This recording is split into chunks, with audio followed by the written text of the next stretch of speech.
le Seigneur vous bénisse. Nous croyons que le Seigneur est au milieu de nous. Comme il a dit dans sa parole. Quand 2, 3 se rassemblent en mon nom.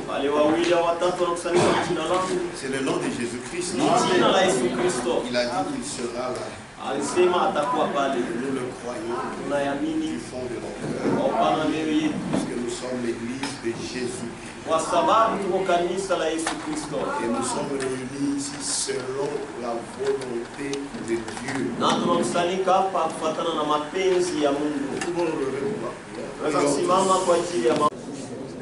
Tous mes péchés, alléluia, tous mes péchés sont salés à la paix. Tous mes péchés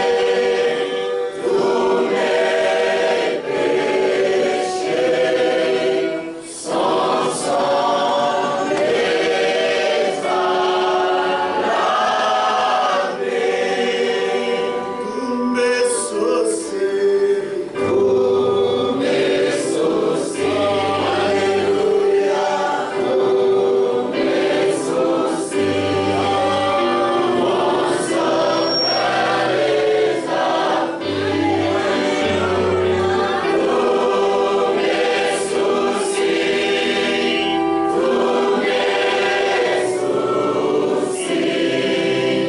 mon sauveur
Père très saint, Baba mtakatifu sana, nous avançons auprès de toi sisi tunakukaribia wewe grâce à ton Fils Jésus-Christ, kwa neema ya mwana wako Yesu Kristo, qui est toi-même fait chair, wewe mwenye ulijifanya mwili, qui est toi-même fait chair wewe mwenye ulijifanya mwili pour nous sauver.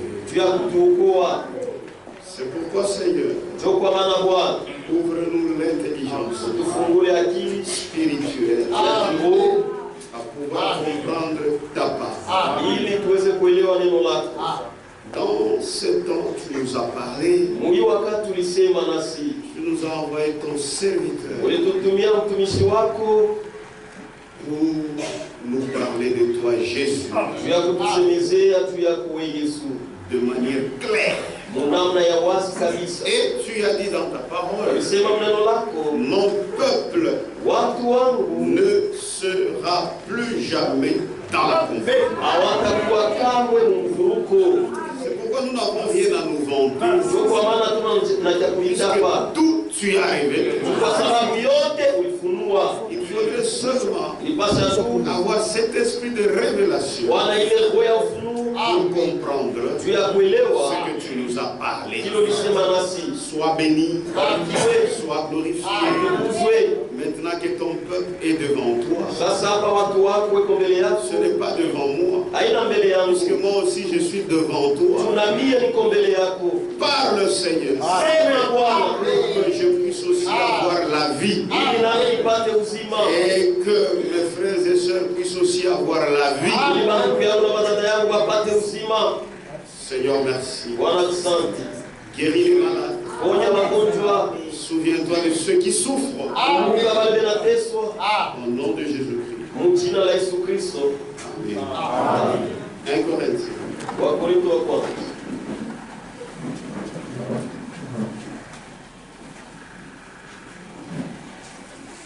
1 Corinthiens chapitre 11. Wakorintho wa kwanza sura 11.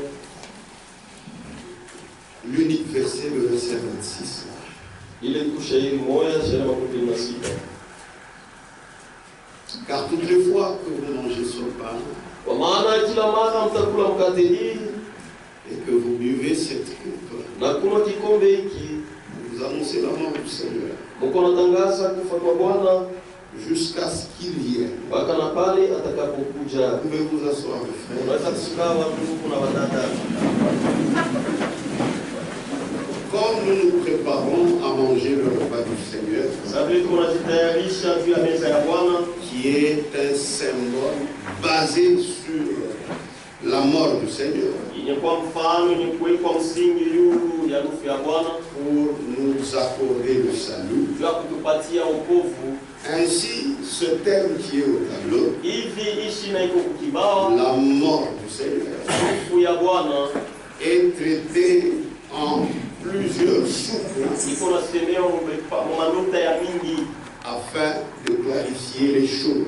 juu ya kufanya vitu vitakati kabisa. Comme j'ai toujours dit, Sasa nasema kila mara on peut prêcher sans thème, unaweza kuhubiri bila kishina avec thème.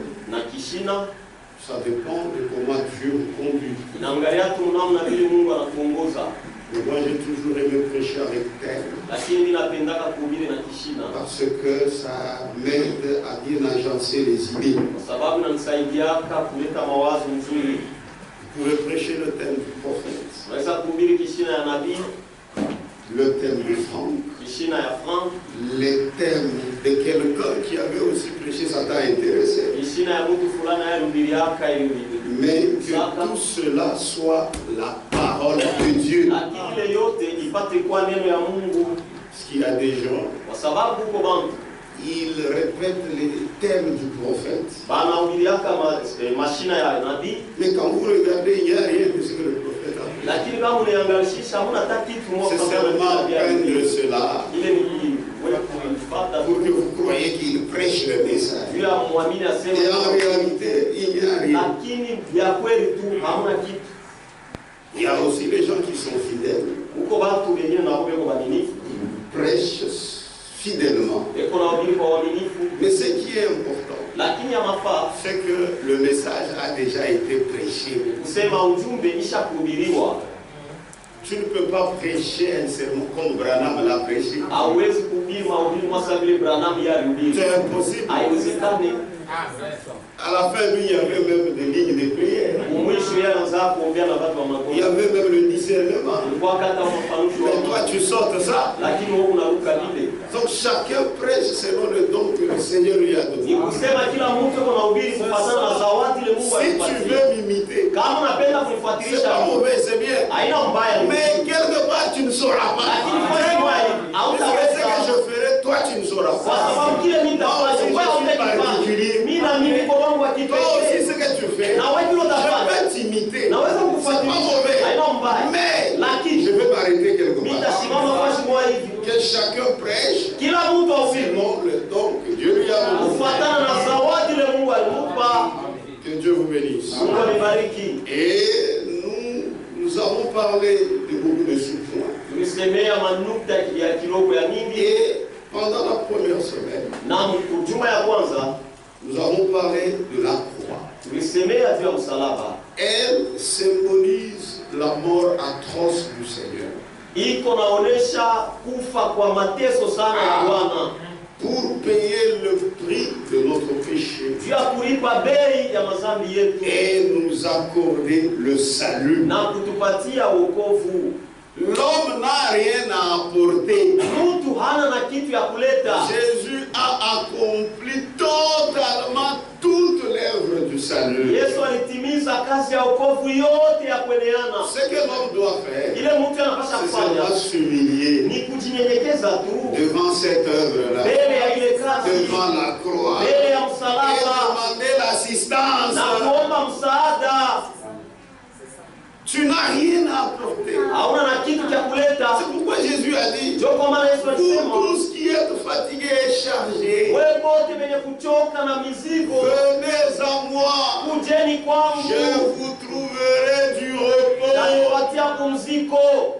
Ne venez pas avec vos biceps. Mshikwe na mishipa yenu. Non, vous avez échoué. Hapana, mshashindwa. Si Christ est mort à la Kama croix, Kristo alikufa kwa c'est parce msalaba, qu'il a vu ni jua liona personne, na kwamba et hakuna alors mtu mmoja, personne hata mtu mmoja était capable. alikuwa na uwezo.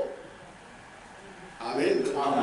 C'est pourquoi la croix, Ndio kwa maana c'est le msalaba symbole de la mort. ni mfano wa kufa. Ça montre que Kuonesha il y a sema quelqu'un qui est mort, huko mtu mmoja qui alikufa, nous a donné sa vie alitupatia uzima wake gratuitement. kwa bure, Il nous a justifié gratuitement. alituhesabia haki kwa bure. Humilie-toi. Ujinyenyekeze. C'est pourquoi je vous ai toujours dit, Ndio kwa maana nimeambia kila même mara, si tu te rappelles n'avoir rien fait de mal, hata kama unakumbuka ya kusema haukufanya hata kitu kimoja ne kibaya, t'appuie pas sur ça. usitegemee yule ya ile Venir dans la présence du ya Seigneur, kuya uwepo wa tu Bwana. n'as rien à donner comme offrande. Hauna na kitu ya kumpatia kama Si sadaka, ce n'est que le Seigneur Jésus-Christ, isipokuwa tu Bwana Yesu qui est Kristo l'offrande mwenye parfaite. kwa sadaka C'est kamilifu. pourquoi humilie-toi. Ndio kwa maana Ne ujinyenyekeze, sois pas orgueilleux. hapana kwa wa kiburi. Devant la croix, Mbele ya msalaba nous sommes humbles. tuko wanyenyekevu, Nous disons à Dieu, tuko namwambia Mungu, fais de nous ce que tu veux. utufanye kile unapenda. Nous-mêmes, Je wenyewe nous sommes des incapables. hatuna na uwezo. Amen. Dans Hébreux chapitre 7, deuxième partie, c'est la prédication du prophète Branham. Waebrania sura ya 7 kipande ya pili mahubiri ya Page 27. darasa 27. Paragraphe 391, c'est ce qui est important. Paragraphe. 391. Mais la véritable chose Lakini kitu kingine cha kweli est celle-ci. ni hiki, Je n'apporte rien dans mes bras. mimi silete kitu mikono yangu, Je m'accroche simplement à ta croix. mimi naambatana tu msalaba yako. Amen. Amen. Je n'apporte rien dans mes bras. Silete kitu mikono yangu, Je m'accroche simplement à ta croix. nalamata tu msalaba yako. Oh Dieu, Mungu, nu et blessé. utupu na mwenye kuumizwa. C'est ce que Jésus était à la croix. Ndio vile Yesu alikuwa kwa msalaba. Il était nu. Alikuwa Ce n'est pas comme on le présente, c'est pas le respect. kwa heshima tu, Mais il était là nu. lakini alikuwa pale tu Blessé. na mwenye Je kuumizwa. n'apporte rien Silete kitu dans mes bras. mikono yangu, Je m'accroche simplement à ta croix. naambatana tu kwa msalaba yako. Oh Dieu, Mungu, nu et blessé. utupu na mwenye J'ai kuumizwa. besoin de l'assistance. Nahitaji msaada. Oh, je viens tout humblement au Christ, Nakuya tu kwa unyenyekevu, Kristo, confessant que je ne suis rien nikikiri ya kwamba sina kitu et qu'il n'y a rien à moi. na ndani yangu hamna kitu. C'est cet esprit de rénonciation. Ndio ile roho ya kujikatalia kabisa, sina kitu. Amen. Amen. Reçois-moi, Unipokee, oh Dieu. Mungu. Alors, Amen. Dieu vous reçoit. Mungu anampokea. Mais si tu viens avec tos bombé, Lakini kama unakuwa na kilari cha kuvimba, oh, moi aussi, na je mimi suis tel. niko Je mtukufu, viens aussi pour t'aider. na mimi nakuwa kukusaidia, Tu ne recevras rien. utapokea kitu. Tu n'as rien à donner à Jésus. Hauna kitu ya kumpa Yesu. C'est la vérité. Ni ukweli, C'est la ni vérité. ukweli. Dieu vous bénit. Mungu akubariki. Oh, même, moi-même avant, j'étais un homme mort. Mimi mwenyewe tu depuis kumbele nilikuwa tu mtu Ça wa ne Yesu. comptait pas devant Jésus. Ile haikuwa na faida mbele ya Si Yesu. tu viens comme ça, Na kama unakuwa tu ne recevras pas la vie de Jésus. hautapokea uzima wa Yesu. Amen. Amen. Amen. Je n'apporte rien dans mes bras. Silete kitu mikono yangu, Je m'accroche simplement à ta croix. Mon Dieu, tu es blessé. J'ai besoin de l'assistance. Oh, je viens tout humblement au Christ, confessant que je ne suis rien et qu'il n'y a rien à moi. Reçois-moi, oh Dieu. Alors, Dieu vous reçoit. C'est pourquoi il faut éviter l'attitude de ce pharisien de la Bible.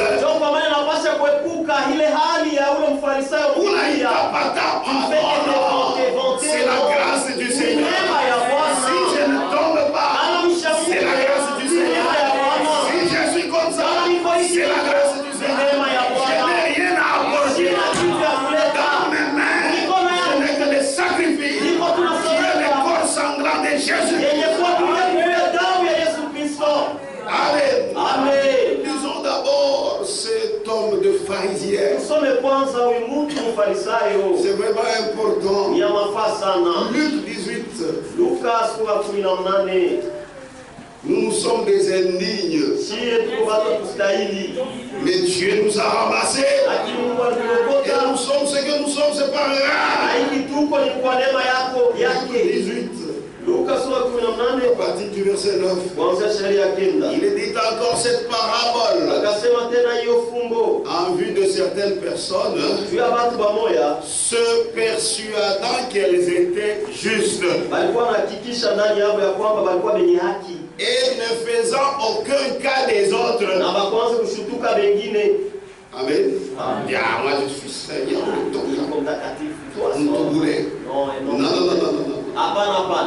Il donne cette parabole. 2 hommes montèrent au temple pour prier. L'un était pharisien et l'autre public. Le pharisien, debout, priait ainsi en lui-même. Oh Dieu, je te rends grâce de ce que je ne suis pas comme le reste des hommes.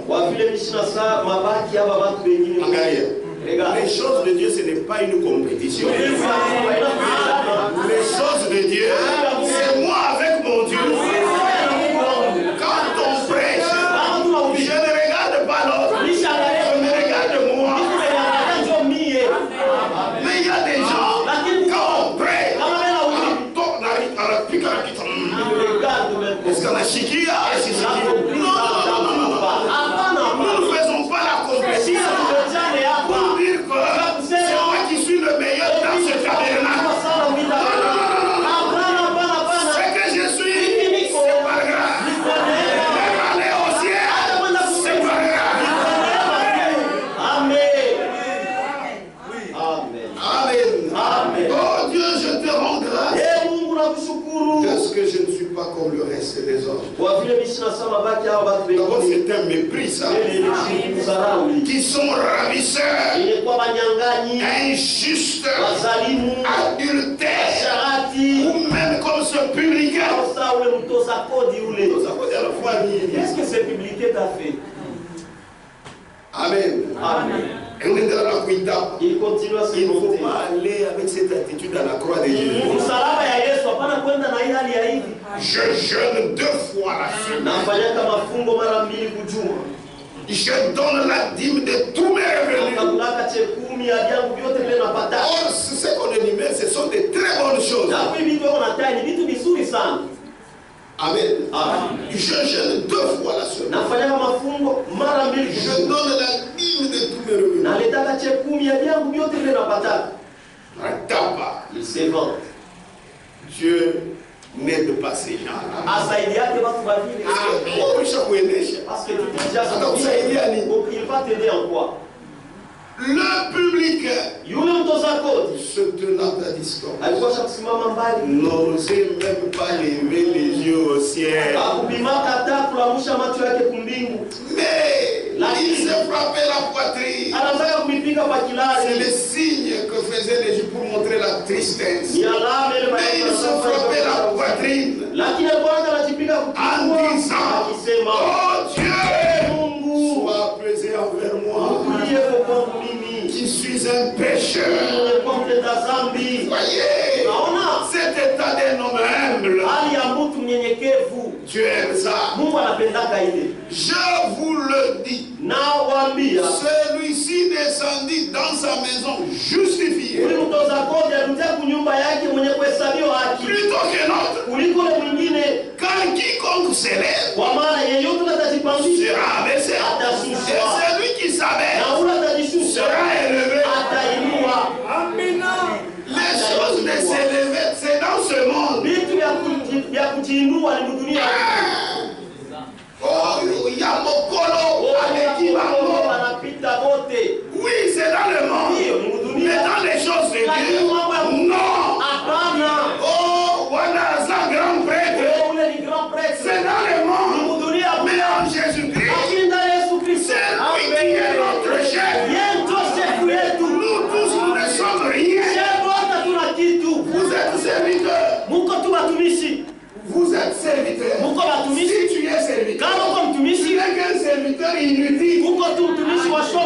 C'est pas sa grâce. Je prêche bien. Je dépasse tout le monde. Non, tu ne dépasses personne. Ce que tu as, c'est un don de Dieu.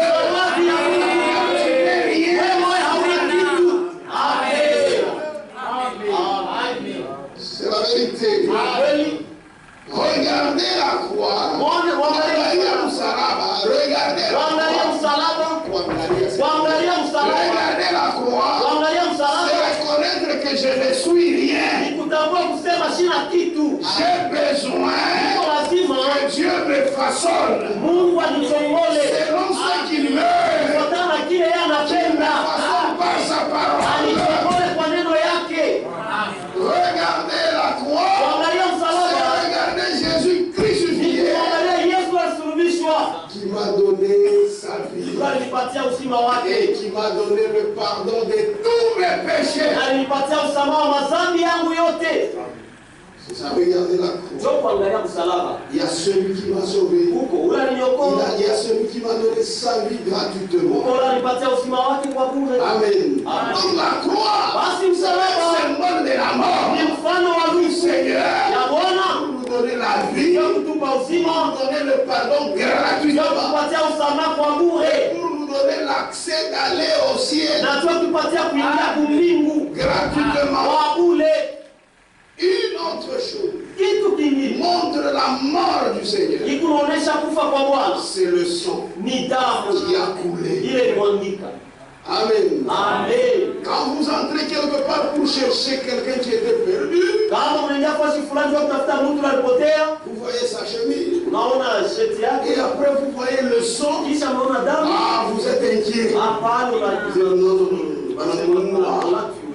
Pourquoi? Parce que le sang est là. Ça montre que quelqu'un est mort. Amen. C'est pourquoi nous avons parlé en deuxième point, le sang de l'alliance. Amen. Le sang de l'alliance. Ce n'est pas le sang de l'alliance. Le sang de l'alliance. Je m'excuse, j'ai toujours été à l'exil. Le sang de l'alliance. Ici, discerner le corps du Seigneur, attention, c'est le grand Seigneur. Que Dieu vous bénisse. Et ce sang de l'alliance, nous avions compris pourquoi ce sang devait être là. D'abord, le mot lui-même indique le sang de l'alliance. C'est-à-dire qu'il y avait une alliance qui avait été faite avant que le sang ne soit là. Et après que cette alliance soit faite, c'est ainsi que le sang devait être appliqué en guise de valider l'alliance. Amen. C'est la vérité. C'est-à-dire sans cet engagement, ce contrat, cette alliance, le sang viendrait pourquoi? Parce que le sang, c'est comme une signature. Maintenant, sur le papier, il n'y a rien. On va signer quoi? Amen. Amen. C'est pourquoi ce sang-là, ce sang de l'alliance, c'est le sang pour valider l'alliance. C'est pourquoi on l'appelle sang de l'alliance. Exode. Kutoka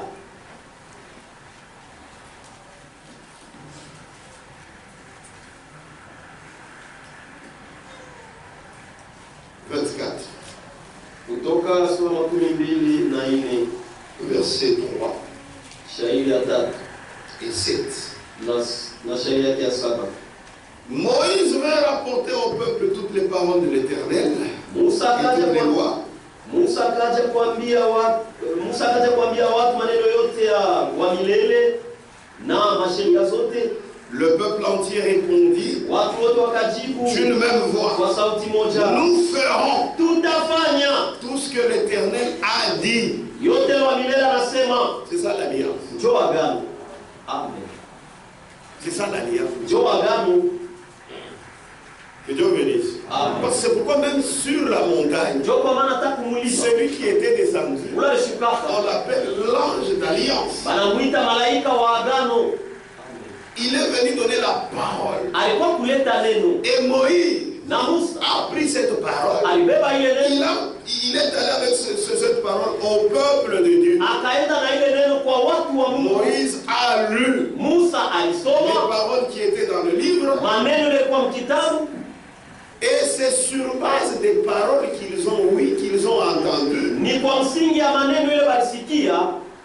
que le peuple a dit: nous ferons ce que l'Éternel a dit. C'est ça les contrats. C'est ce qu'on appelle autrement l'alliance. C'est-à-dire le peuple s'est engagé à accomplir la parole de Dieu. Pas accomplir une parole mélangée. La parole de Dieu. C'est en quoi consistait l'alliance, le contrat, l'engagement. Moi, Dieu, je donne mes paroles. À vous, mon peuple, je ne donne pas ça à n'importe qui. Et le peuple dit: nous ferons tout ce que l'Éternel a dit. Et on dit tout ce que l'Éternel a dit. 7. Il prit le livre de l'alliance et le lut en présence du peuple. Il dit: nous ferons tout ce que l'Éternel a dit. Et nous obéirons. C'est ça les contrats. C'est ça l'alliance. Que Dieu vous bénisse. Maintenant, après avoir fait cette alliance, puisque l'alliance consistait en ce que Dieu a donné ses paroles, et son peuple s'est engagé à les mettre en pratique, c'est ensuite qu'on est venu appliquer le sang. Et là, c'était le sang des animaux. Pourquoi appliquer le sang? C'est pour mettre en vigueur ou valider ou donner la force de loi à cette alliance.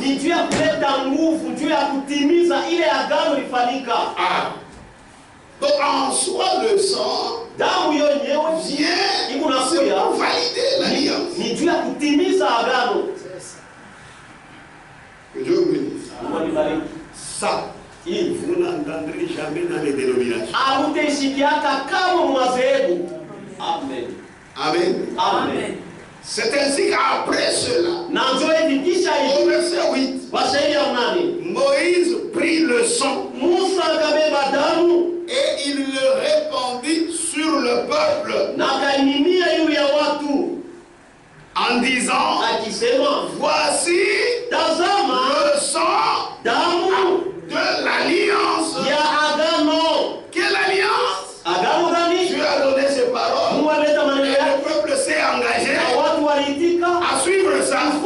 C'est l'alliance entre Dieu et les hommes. Maintenant le sang vient. C'est pour valider. Moïse prit le sang et il le répandit sur le camp en disant, voici le sang de l'alliance que l'Éternel a fait selon toutes ses paroles. Amen. Amen. Christianisme traditionnel. Page 109. L'alliance conclue par Dieu avec son peuple prit force de loi par ce sang. Amen. Amen. L'alliance conclue par Dieu avec son peuple prit force de loi par ce sang. Amen. Amen. Donc, moi, depuis le début, quand les gens se tourmentaient, sans parole, moi je ne comprenais pas. Puis avec ce message, on peut faire des confusions comme ça. Amen. Amen. L'alliance conclue par Dieu avec son peuple prit force de loi par ce sang. Il ressort de cela. Il ressort de cela que les rachetés devaient se déclarer prêts à suivre et à mettre en pratique toute la parole de Dieu.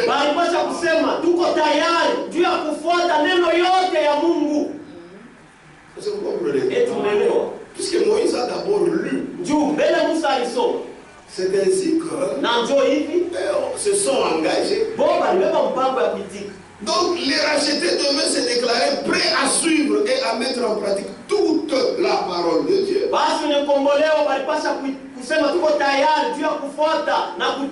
Ce n'est qu'après cette déclaration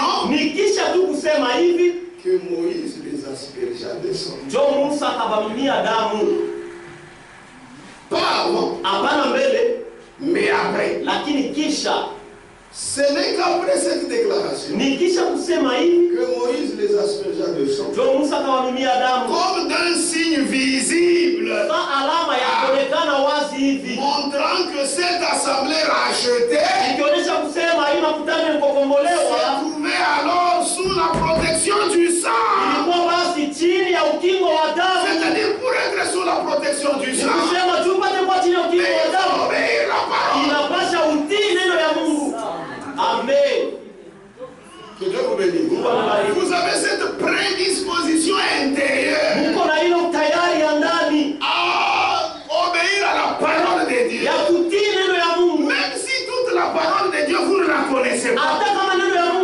Mais il y a cette prédisposition. Chaque fois que la parole de Dieu vous sera révélée, vous allez agir. Amen. Amen. Amen. C'est la vérité. Ce n'est qu'après cette déclaration que Moïse les aspergea de sang comme d'un signe visible, montrant que cette assemblée rachetée se trouvait alors sous la protection du sang. C'est la vérité. Donc l'ancienne alliance a été validée par le sang des animaux.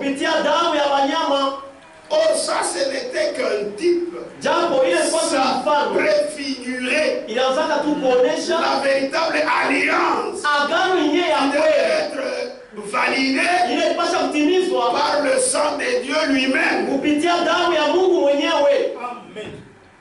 Amen. Amen. Donc la nouvelle alliance a été validée par le sang des animaux.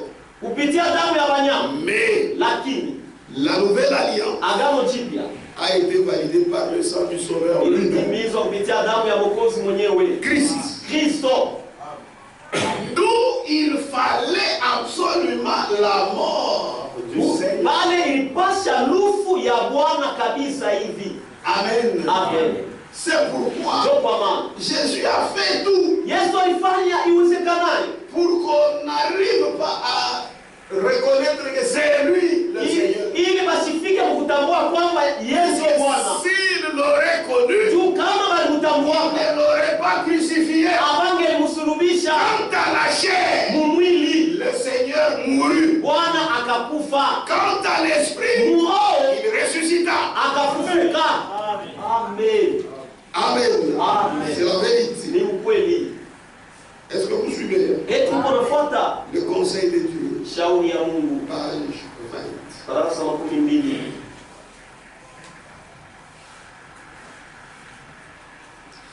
Dans le Nouveau Testament, Mwagano jipya c'est Christ ni Kristo. qui consacre l'alliance. Eko nabariki agano.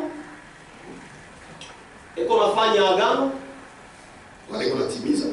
Dans le Nouveau Testament, Mwagano jipya c'est Christ qui consacre l'alliance ni Kristo eko natimiza agano et le testament. na kitabu cha urithi. On a parlé ça pendant la semaine. Nilisema katikati ya Les rendant valides akitimiza par son propre sang. kupitia damu yake mwenyewe. Amen. L'alliance. Agano. Il vous donne ses paroles. Ananipatia maneno yake. Vous aussi, Na mwe vous vous engagez mnaitika à accomplir cette parole, kutimiza ile neno. à obéir. Kutii. Amen. Amen. Maintenant, ce qui est dit dans sa parole, Sasa ile cha kusemea neno lake et ce que toi tu as dit, na kile wewe ulisema, puisque tu es peuple de Dieu, uko watu wa Mungu, ce qui fera que ça soit possible, ile tafanya iwezekane c'est son sang. ni damu yake. C'est-à-dire, cette parole, Ile par son sang, kupitia damu ça yake va s'accomplir chez toi. itatimilika kwako. Amen. Amen. Et même ton engagement faible, Na hata ile mpango yako dhaifu que tu as donné, hilo lileta par son sang, kwa damu yake tu vas réussir. utaweza. Amen. Dans le Nouveau Testament, Mwagano c'est jipya Christ ni qui Kristo consacre l'alliance. eko natimiza agano na kitabu ya Mungu, Les rendant valides akiitimiza par son propre sang. kwa damu yake mwenyewe. Amen. Amen. Nous lisons les mots suivants Tuko nasoma msemo ifuatayo. dans Hébreux 9:17. Waebrania sura ya 9:17. Un testament, en effet, Kitabu cha urithi kwa kweli n'est valable qu'en cas de mort, iko ya mafani kama mtu ashakufa. puisqu'il n'a aucune force Juu haina na nguvu. tant que le testateur vit. Wakati yote unaliandika ile kitabu ya urithi yako naishi. Amen. Amen. C'est pourquoi on parle d'alliance. Sio kama mimi nasemea Et agano, on parle du testament. na mimi nasemea kitabu cha urithi. L'alliance, Agano lui, il donne sa parole. yeye analeta Et neno nous nous engageons. na sisi tunaitika kufanya. Le sang Damu vient inakuya pour faire accomplir ce qui est dans sa parole. ya kutimiza yenye kwa Et neno nous lake aider à nous qui sommes faibles na kutusaidia sisi wenye kwa wadhaifu à réaliser uweze ce qui kutimiza est dans sa parole. ile yenye kwa Que neno la lake. Bible dit, à ceux qui l'ont reçu, il a donné le pouvoir Anapatia de uwezo devenir enfants ya de kuwa watoto ya Dieu, et Mungu, d'accomplir ce qui est dans les ni Écritures. kutimiza yenye kwa maandiko. Mais nous-mêmes, nous ne saurons pas. Lakini si wenye tutaweza, Son sang, ilipasha damu pour que yake ça nous donne la vie, ili tupatie la vie uzima, de la parole. uzima wa neno. Et maintenant, en ce qui concerne le testament, Na sasa kuili naangalia kitabu cha urithi.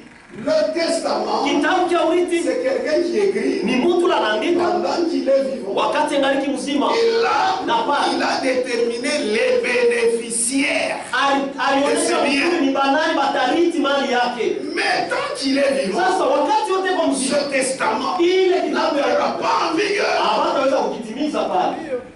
La même chose avec la parole. Ni kitu moya moya na Ce qui neno est écrit, ile yenye kuandikwa ça ne pouvait que se réaliser inaweza tu kutimizwa après que kisha le testateur, celui qui a écrit le livre de mwenyewe l'Israël, aliandika hii kitabu ya urithi puisse mourir. aweze kufa. Est-ce que Christ est mort? Eti Kristo alikufa? La Bible dit Biblia inasema bien plus. zaidi Il tena est ressuscité. alifufuka. Est-ce qu'il est ressuscité? Alifufuka. Ça doit se réaliser dans ta vie. Inapaswa timiliki kwa maisha yako. Je dois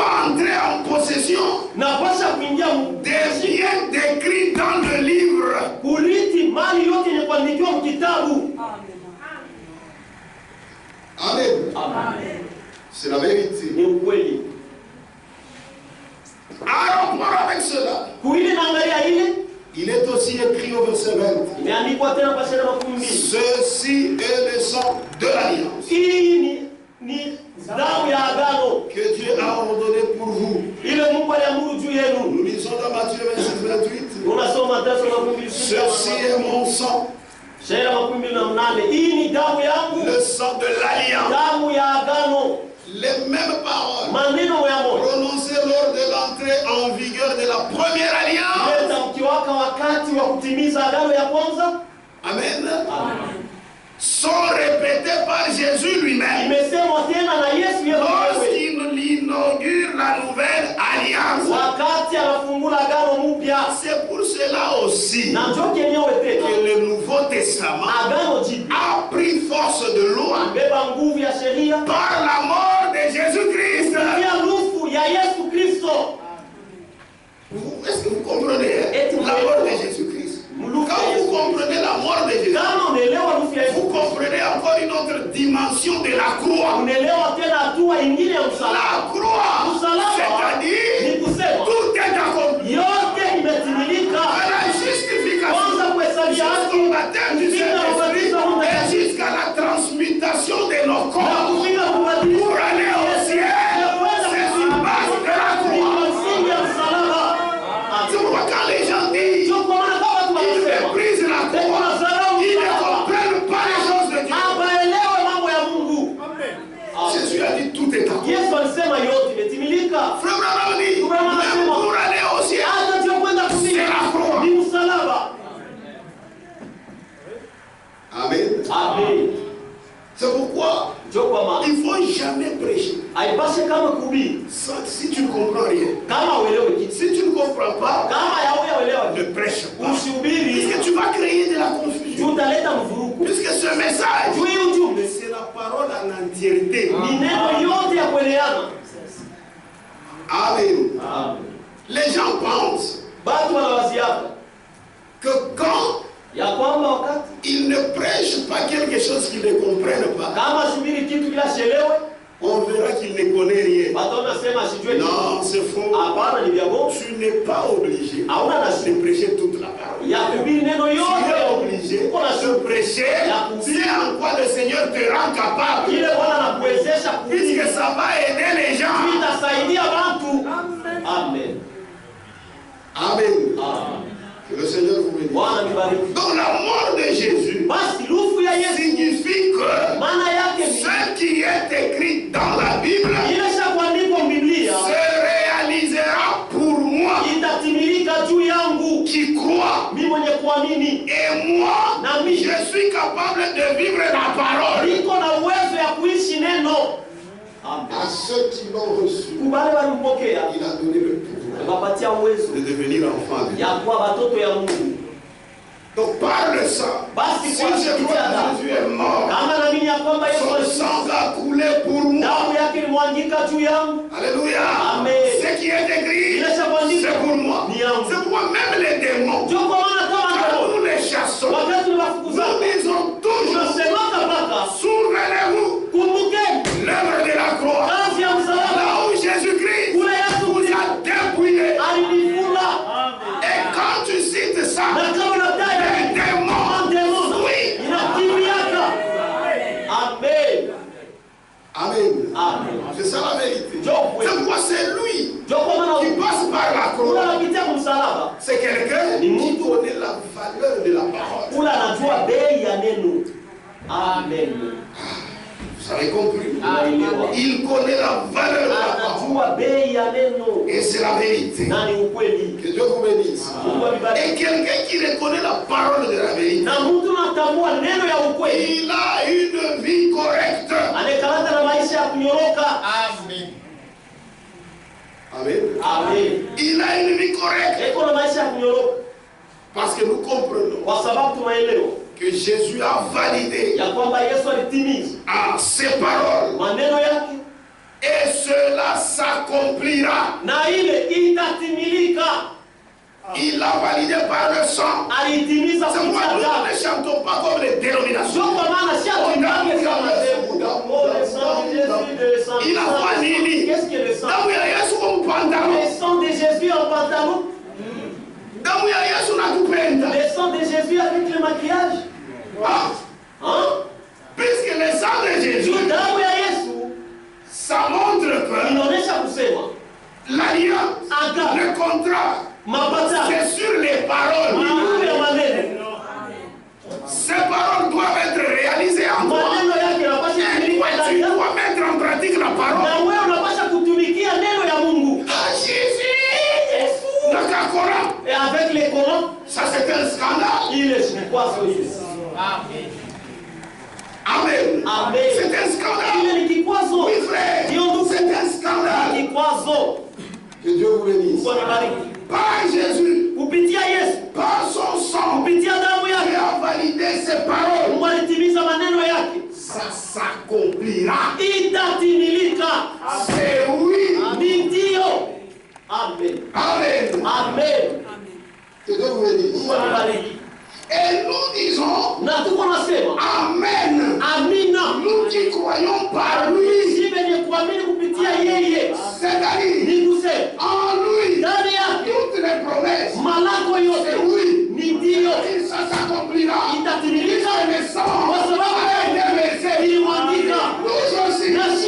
Nous disons Amen. Ainsi soit-il. Ça s'accomplira dans notre vie. Nous sommes capables. On pratique ta parole. Amen. Et Dieu vous bénisse. C'est ça la vérité. C'est ça la vérité. C'est pourquoi c'est en lui que le oui. Et c'est par lui. Amen. Amen. Amen. Vous comprenez cette écriture. Peut-être 2 Corinthiens aujourd'hui. Que Dieu vous bénisse. C'est la vérité. Est-ce que vous croyez ça? Vraiment, c'est une réalité.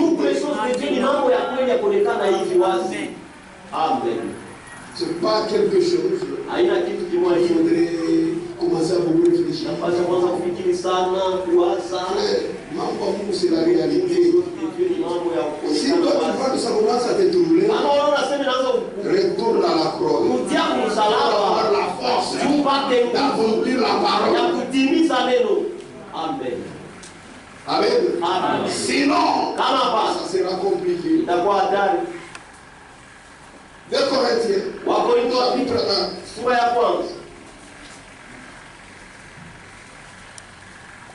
Voilà, verset 20.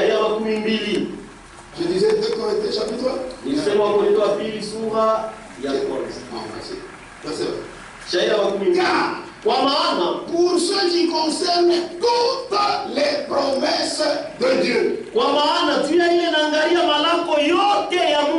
Frère, les promesses de Dieu se trouvent où? C'est ça. Amen. Car pour ce qui concerne toutes les promesses de Dieu, c'est en lui. Lui qui? Jésus. C'est en lui. Alléluia. Amen. Quel oui. C'est pourquoi encore l'Amen par lui est prononcé par nous à la gloire de Dieu. C'est-à-dire le fait que le sang a été versé. Nous avons le sacrifice Jésus.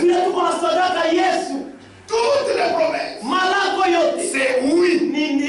Hakuna kile kitakuza kutimilika kama unaamini. Et kuamini c'est dire amen. C'est pas amen ya mkanisa. C'est tous les jours de ta vie. Amen. Amen. C'est ça la signification de cette écriture. Que Dieu vous bénisse. C'est-à-dire toute notre vie, c'est dire amen à ce qu'il nous a promis. C'est-à-dire ça se trouve dans sa parole. Dans sa parole, c'est ça la lumière. Est-ce que vous croyez cela? C'est ça obéir. Amen. C'est d'abord cette disposition ni mbele ile hali ya kuwa tayari d'obéir. ya kutii. Parce que quelqu'un, nous ne sommes pas obligés de tout connaître. Hatuna shuruti ya kujua vyote. Mais un enfant de Dieu, Lakini mtoto wa Mungu même ce qu'il n'a pas connu, ataenda sikujua. les jours où il le connaîtra, Siku ile atajua, il croira. ataamini. Amen. C'est pourquoi celui qui était à la croix, Ndio kwa maana ule alikuwa msalaba. même s'il n'a pas été baptisé, Hata kama sikubatizwa, même s'il n'a pas vécu pour prouver qu'il est croyant, hata kama sikuishi njoo kuhakikisha Dieu kama savait, Mungu yeye alijua celui-ci, ya kwamba huyu même s'il vivait, hata kama anaweza il kuishi sera baptisé. atabatizwa, Il mènera la vie de la parole. ataishi kama maisha ya neno. Nous ne sommes pas obligés de tout connaître. Hatuna shuruti ya kujua vyote. No, no, no. Hapana, hapana. Seulement il aura C'est seulement ce que tu as là. il aura Ce que tu as là, il ça te suffit. Amen.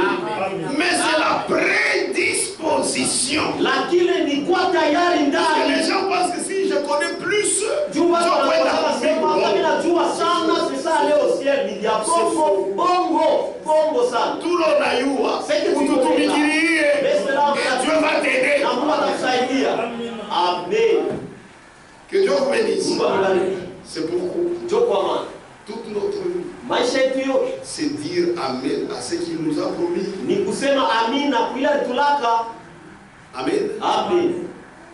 Quand vous dites Amen à tout ce qu'il a promis, Wakati sa tunasema parole, c'est ça la lumière. neno yake ndio C'est-à-dire vous vivez dans la lumière. kusema mko naishi mnuru. Amen.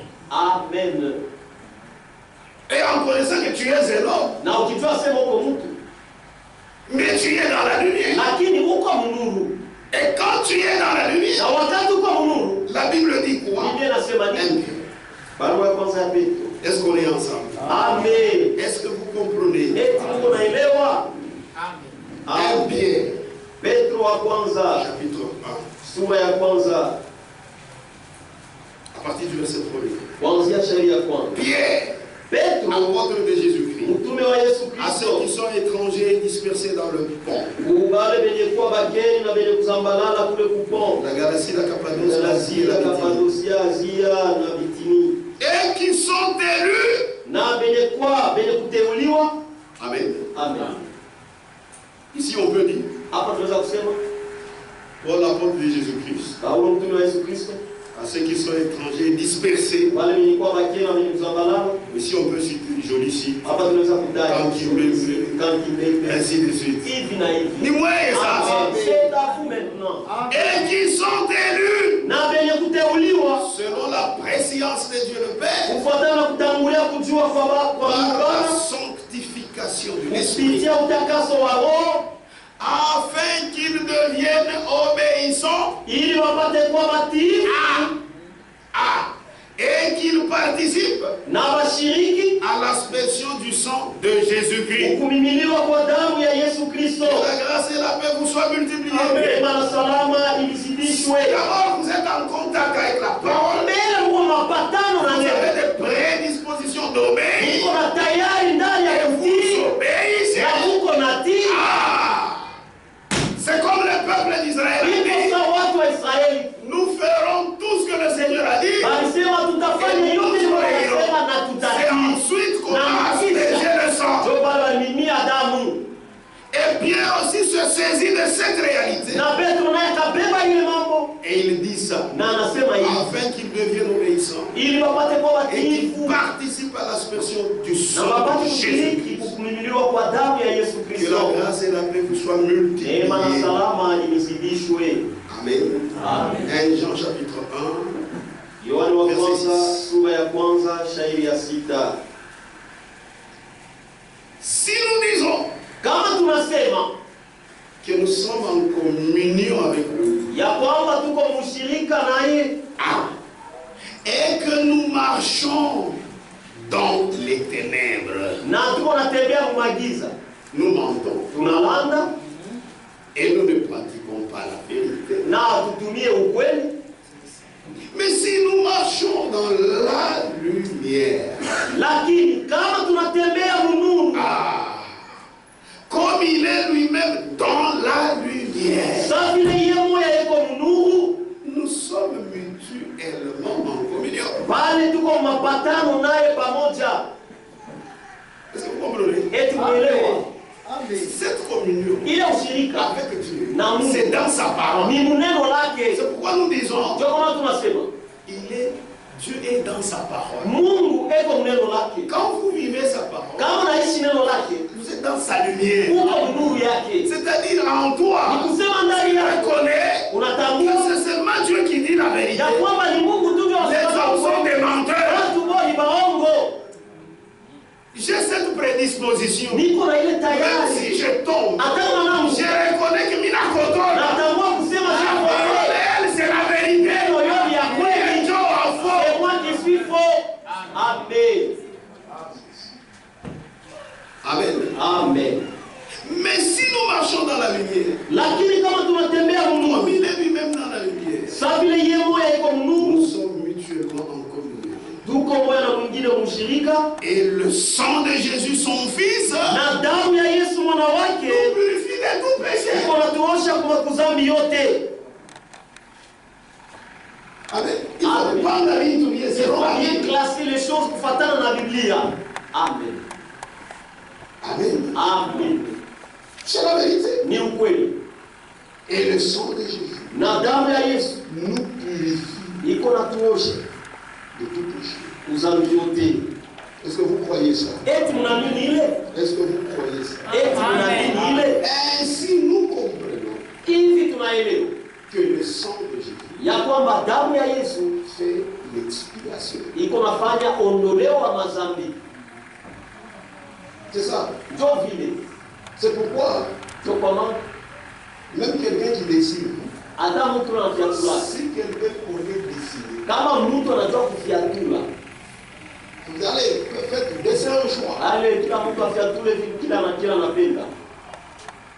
Si tu vois Kama unaona un enfant mtoto prendre son papier liquidateur, umewa papie kikatele il prend le stylo, anabeba bitu il commence à déchirer. anaanza kufiatula.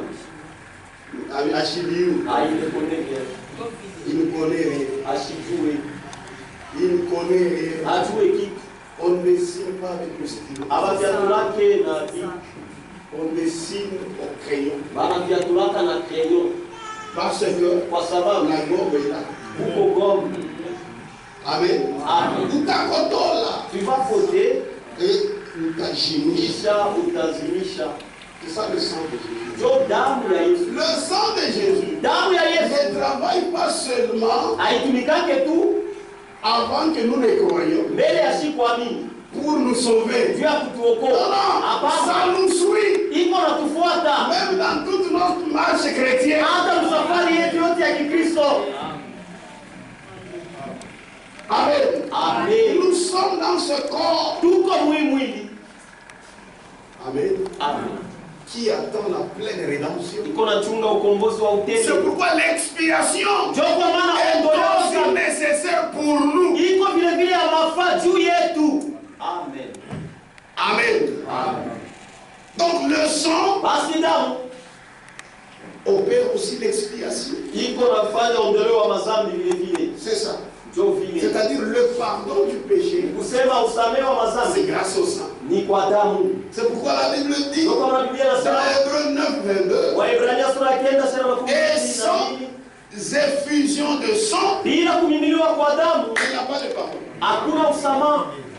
Amen. Il n'y a pas de pardon. Hakuna usamaha. Amen. Amen. Amen. Hakuna usama. Ya C'est pale pourquoi pardon. quand quelqu'un dit Ndio kwa maana kama mtu anasema le sang damu est devenu la parole. isha kuwa neno. Ah, binanyuma sana. Non, non, ça me fait trop mal. Frère, abateli samia. On sait que moi je ne serai pas pardonné Tu t'accordes là. parce que je vais fauter encore. T'accordes là. Je vais encore fauter. C'est pourquoi neno la Mungu. C'est pourquoi la parole de Il Dieu faut kufundisha watoto wa Mungu maangle enseigner les yo. enfants de Dieu dans tous les angles. Kama ni wa kulipotelele elipotelele yeye mwenyewe. Il est destiné à se perdre, qu'il se perde lui-même. Ah, il y a pas de Non, ça c'est un secret. Hakuna. Non, non. La parole a été révélée. Neno ishafunuliwa. Que vous la connaissiez. Ijue. Amen. Amen. Amen. Et sans effusion de sang. Na bila kumimiliwa Il n'y a kwa pas de damu pardon. hakuna usamaha. Écoutez comment Frère Est-ce que vous aimez le prophète? Qui aime frère Branham? Amen. Et sœur, toi tu m'aimes? Sœur, attends, on croit que nous sommes là. Oh, mon toi, j'ai pas vu le Dieu, mais je suis le prophète de l'âge. Mais il ne connaît pas le prophète de l'âge. Est-ce que tu connais le prophète de l'âge? Et tu as mon joie. C'est quoi? Ah, mon frère Branham. Tu ne connais pas frère Branham? Frère Branham, Johnny. Frère Branham, qui est-il? Ah bah. Non. Ah, il n'a bien. Ce n'est pas bien. Frère Branham, c'est le prophète de Dieu. Ndugu Branham ni nabii wa Mungu. De l'âge de la Odyssée. Wa kizazi ya Laodikia. Kama unaona maisha kuna kutoka, c'est grâce à ce ministère. Tunaishi tunaona ndio unaanza kunyangalia sana. Dieu a envoyé un prophète. Mungu alituma nabii. Amen. Nous la Bible devient claire. Na kwetu shia Biblia iko wazi kabisa. Amen. Hébreux chapitre 7. Waebrania sura ya 7. Deuxième partie. Kipande ya pili. Page 16. Kurasa 16. Est-ce qu'on est là? Et tuko pale. Amen. Le sang. Damu. Qu'est-ce que ça fait? Iko nafanya nini? Damu iko ya mafasa. Le sang est très important. Le sang. Damu. C'est vrai, Jésus est mort. Ni kweli Yesu alikufa. Damu yake ilimwagika. Écoutez. Musikie. Paragraphe 330. Wazo wa 313. Quand Dieu regarde, wakati Mungu anaangalia à travers le sang rouge, kupitia damu wekunda, lorsqu'il regarde, wakati anaangalia le péché rouge, dhambi wekunda, celui-ci devient blanc. Huyu mtu yanakuwa mweupe. Ile dhambi inakuwa mweupe. Amen. Amen. Quand Dieu regarde, wakati Mungu anaangalia à travers le sang rouge, kupitia damu wekunda, lorsqu'il regarde le péché rouge, wakati anaangalia dhambi wekunda, celui-ci devient blanc. ile dhambi inakuwa mweupe. Mais là, si toi tu enlèves les sangs, ça s'est transformé, ça devient la parole. Mais là, quand tu vas au dame, mais c'est le péché. Il va te regarder directement. Mais il faut qu'il te regarde sous le sang. Il n'a pas à regarder si la dame deviendra blanc. Dhambi yako itakuwa nyeupe. Amen. Amen. Amen. Le croyant ne peut pas pécher. Mwaminifu hasiwezi kutenda dhambi. Amen. Le croyant. Mwaminifu. Pourquoi mwamini? Le croyant Mwaminifu ne peut pas pécher. hasiwezi kutenda dhambi. Certainement pas. Hakika kamwe. La semence de Dieu, mbeko ya Mungu, les bénédictions de Dieu baraka ya Mungu demeurent sur lui. Iko yulu yake. Dieu ne voit rien d'autre que le sang de son propre fils. Mungu anaona kitu kingine isipokuwa damu ya mwana wake. Peu importe ce qu'il y a dans son église. Haizuru mara ngapi ile kwa kanisa yake. Ce qu'il y a, ile kumule, Dieu ne le voit pas. Mungu asione. Moi ba kukondana. Vous qui condamnez les vous les juges. Oui, bah, nous. Honte à vous. Amen. Amen. Amen. Dieu ne le voit pas. Mungu asione. Oh, cette sœur. Oh, le dada. Qu'est-ce que tu as fait pour elle? On Dieu ne le voit pas. Mungu asione. Amen. Dieu ne le voit pas. Mungu asione. Parce que Jésus kwa sababu Yesu fait constamment des intercessions. Wakati yote kunaomba. Lui, yeye, le souverain sacrificateur. Il n'y a pas moyen que le croyant pêche. Hakuna namna mwaminifu atende dhambi. Quand un tel sacrifice est ainsi placé là pour lui. Wakati sadaka ya hivi shakuwekwa pale juu yake. Certainement pas. Hakika kamwe. Hawezi kufanya dhambi. Il ne peut pas pécher. Amen. Amen. Amen. Amen. C'est la vérité. Ni ukweli. Moi je crois cela. Mimi naamini ile. Et comme nous avons la même nature. Na sababu ile tuko na asili moja moja. Notre Père. Na baba yetu. Quand lui nous regarde. Wakati anatuangalia. Il nous regarde à travers le sang. Eko netuangalia kupitia damu. Quand il me regarde. Wakati ananiangalia. Nous disons. Je suis saint Kisimba. Niko mtakatifu Kisimba. C'est parce qu'il me regarde à travers le sang. Nijua niangalia n'attendons pas de mourir comme les catholiques. Nous, c'est quand ici nous vivons. Toi, tu es saint. Toi, tu es saint. Parce que quand Dieu te regarde, il ne te regarde pas directement. C'est à travers le sang de son fils. C'est-à-dire, c'est lui-même fait chair.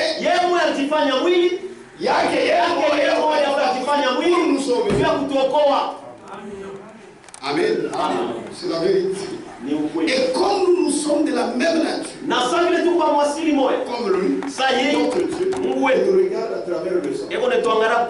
Nous aussi, nos frères et sœurs, nous ne les regardons pas directement. Nous regardons toujours à travers le sang. Amen. Nous le regardons toujours en Jésus-Christ. Si toi, tu regardes quelqu'un en dehors de Jésus-Christ, en dehors du sang, en dehors de la croix, ou la potola, nous ne connaissons personne selon la chair. Quand je te regarde, pour moi, tu es une fille de Dieu. Malgré ce que tu as fait, ça ne m'intéresse pas. Tu es une fille de Dieu. Tu es un fils de Dieu. Si tu fais mal, je ferai ce que la Bible me dit. J'irai vers mon frère, vers ma soeur. C'est ma soeur. Je regarde à travers le sang. Combien nous nous mentons? Au ciel, nous sommes les frères. Mais nous commençons à nous condamner. Nous commençons à nous juger ici. La Bible dit ne jugez point. C'est aussi une écriture. Amen. Lui nous regarde. C'est à travers le sang. Quand il regarde le péché, à travers le sang, ça devient blanc. Moi aussi, ma soeur, je te regarde à travers le sang. Cette femme prostituée ou adultère a été amenée vers Jésus. Ses frères sont venus.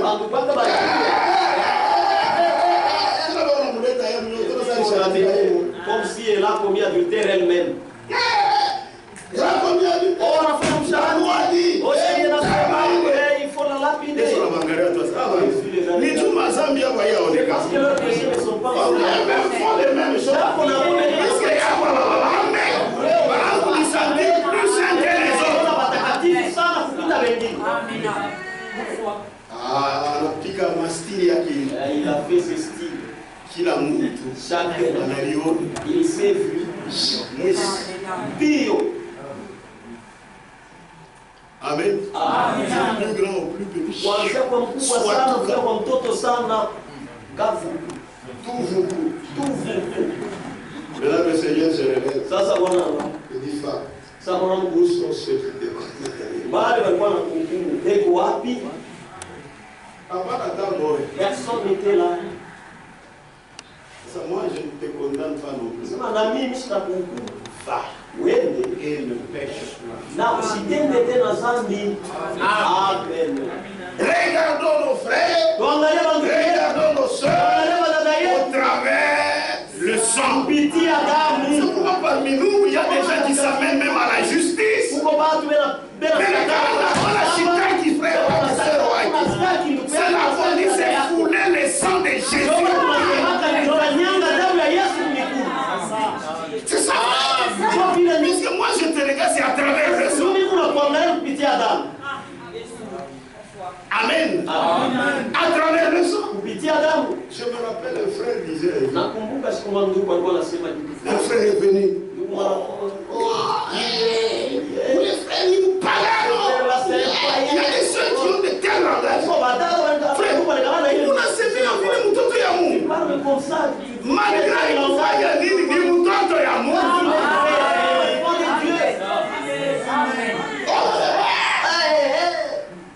Le frère là, c'était un pasteur. Alors, il a avisé. Il t'a escroqué combien? $80. Ça, frère, c'est ça. Tu vas me escroquer. Parce qu'il t'a escroqué $70. ça. Déjà, tu l'exclus de déjà, tu vas me condamner. Déjà, tu les condamnes. Comme on voit en enfer, on est Si tu avais l'enfer, tu devais les placer là. Ce qui t'anime là, est-ce que c'est l'Esprit de Dieu? Est-ce que tu peux ramener ton frère? Et tu les as pour dire en tout cas. Vois-moi ici. Mon frère, je t'appelle Chai. Même aujourd'hui, $8,000. moi, il m'a escroqué $8,000. Il est venu me tromper. Il y a quoi parfois? Il y a tel endroit. On va les véhicules qui coûtent $25, mais toi tu l'auras à $8,000. Mais $5,000, j'ai donné Franklin. Toi, ça. 8,000. C'est Dieu. Jusqu'à aujourd'hui, j'ai même laissé parce que nous allons au ciel. Et là, si c'était toi, toi tu devais même faire éclater les bombes. Je ne dis pas ça pour encourager les escrocs. Toi aussi, frère escroc. Dieu va te frapper. Tu vas t'appliquer.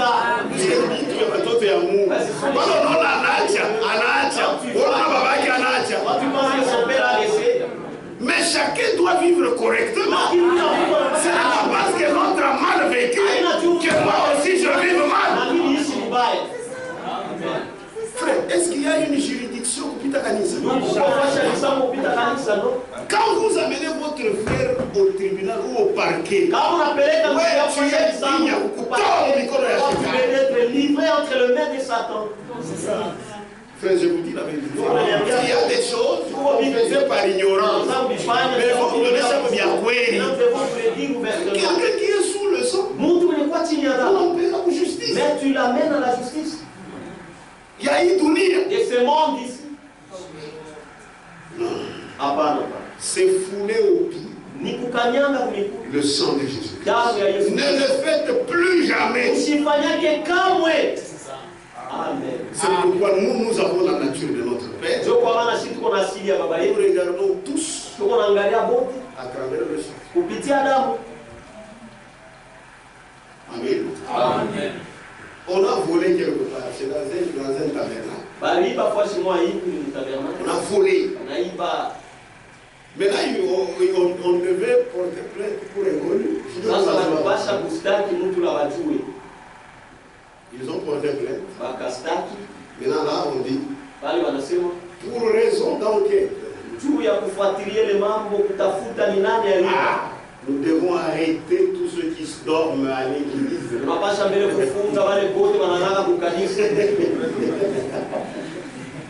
Pour raison d'enquête. Mais ce sont les frères. Maintenant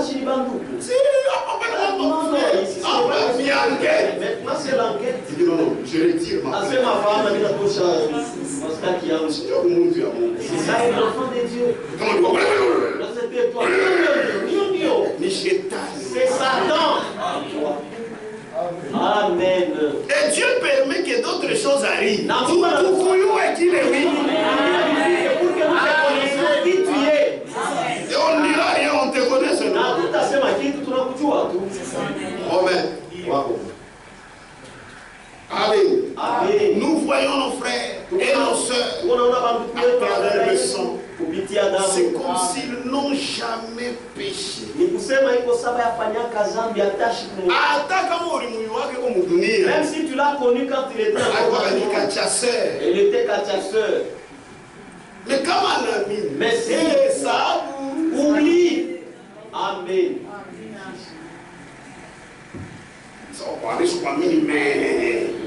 Il est né,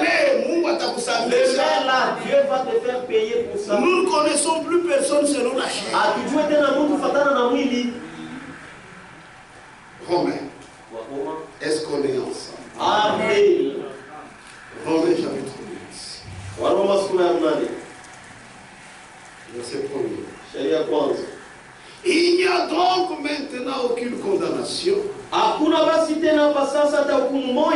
pour ceux qui sont en Jésus-Christ. Juu ya wale beko ndani ya Yesu Kristo. Dans ma Bible, point. Mu Biblia yangu beko nukta. Et je me repose aussi. Il n'y a pas de condamnation hakuna tena kamwe hukumu pour ceux qui sont en Jésus-Christ. juu ya wale beko ndani ya Yesu Kristo. Verset 31. Alors verset 31.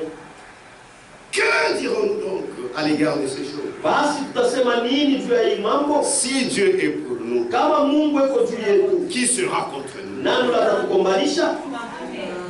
Lui, qui n'a point épargné son propre fils, mais qui l'a livré pour nous tous, comment ne nous donnera-t-il pas aussi toutes choses avec lui?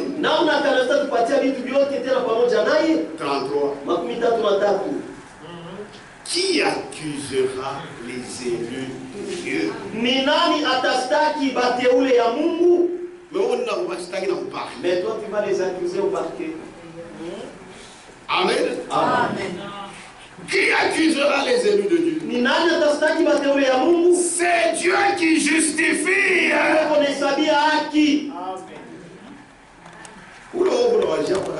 C'est lui qui nous c'est pas il a déjà demandé pardon à Dieu.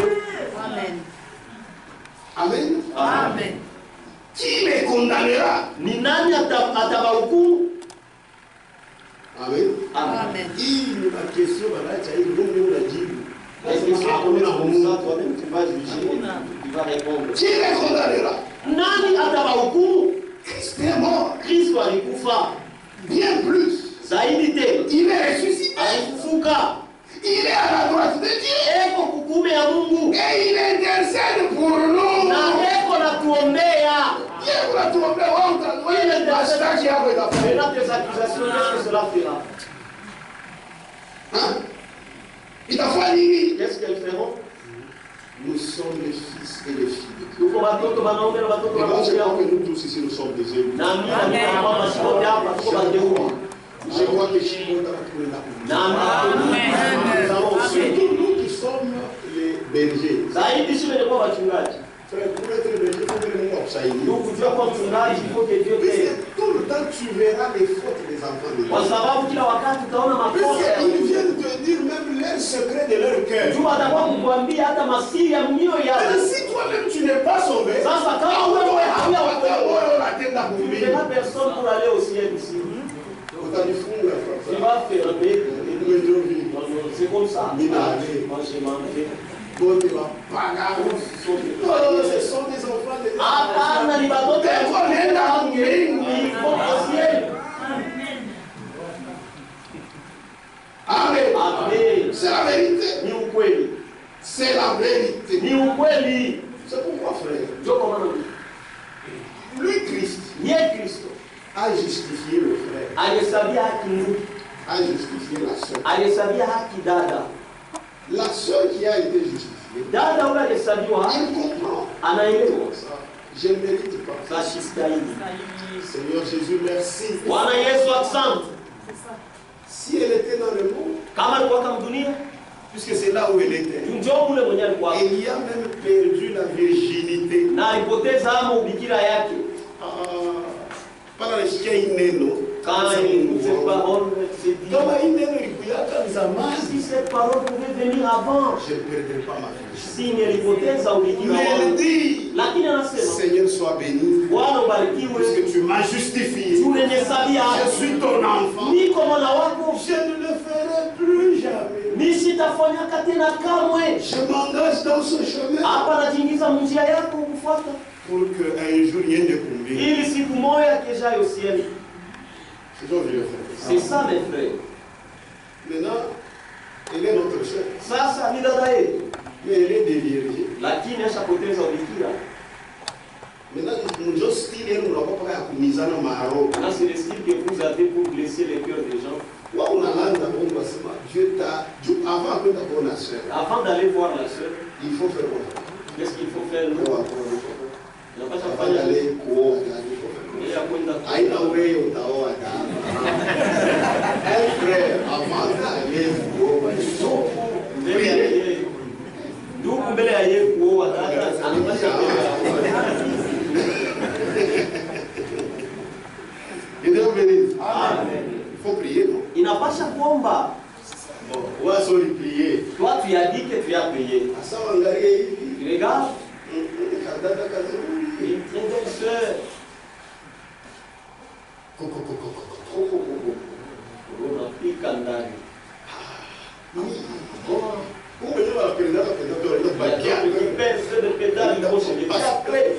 pasteur. Chez moi, le point de vue vient voir le pasteur catholique. Ah, pourquoi? Cette sœur-là, je l'aime. Mon frère, sur l'ombre. Frère, n'est-ce pas tu as prié? Sinon, venez. N'est-ce pas ça? Ok, frère, le château est château. Frère, ne crois pas les filles d'autrui. Jésus, et voilà chez eux. On te donne l'autorisation de causer avec leur fille. Oui, oui, ni poème. Tout est poème. Oh, la nuit,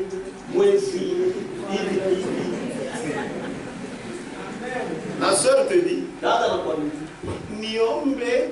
Et je prie. Ma sœur est venue là-bas, il y a d'autres sœurs qui nous prient. Stratégie.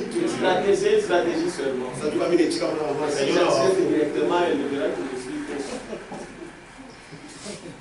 Après les jours là, qui s'est le cycle? J'accepte.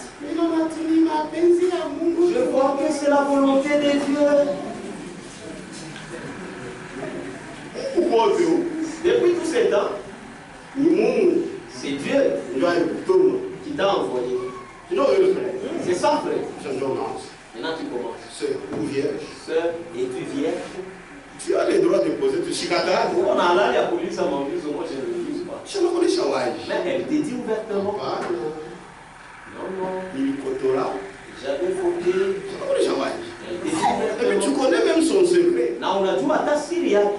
Ah là, je l'ai fâché. Ah, je m'en vais. Oh, merci. Accent. Merci. Accent. Maintenant, quand tu as dit que tu as prié, et Dieu t'a conduit, c'est-à-dire Dieu a menti. Vous voyez? Est-ce que vous voyez? Et tu nous connais. Et puis quand tu quittes, d'abord ça fait que c'est pourquoi vous les seuls gardez-vous. Si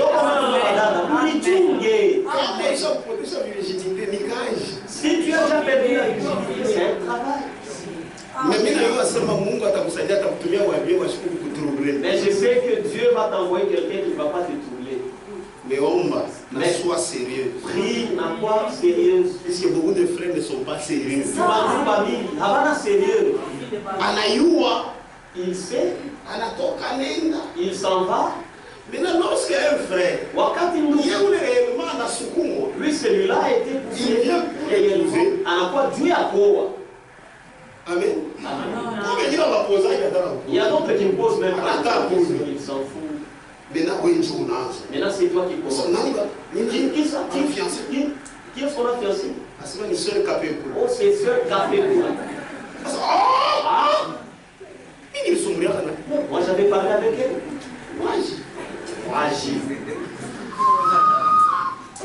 Frère, nous, tu vas payer. Amen. Ça, c'est un problème privé. Maintenant, je me pose la question. Ça n'ajuliza oui. Maintenant, les sœurs et ceux qui croient, qui vont les épouser, qui vont les épouser, frère, qui vont les épouser. Hein? Je dis mon frère. Mais c'est toujours les frères. Oh ma soeur, nous irons au ciel. Maintenant, on est sœurs, moi. Maintenant, la même chose. Si tu apprends qu'un méthodiste, la prise. Oh, elle n'est pas une fille de Dieu. Tu cherches encore. Ça, c'est un problème privé. Est-ce que vous me comprenez? Amen. Et ne pensez même pas. Les gens pensent comme ça. Que quand vous venez là-bas, moi je vais poser la question. Cette fille est vierge. Jamais ça nous regarde. C'est lui qui justifie Viviane. C'est toi. Nous allons seulement vérifier. Pour venir il ne faudrait pas qu'elle soit épousée avant. Amen. C'est ça, non? Il est venu la Bitouangari. Ça ne nous regarde pas. Allez avec mon avapation à charade. Des adultères.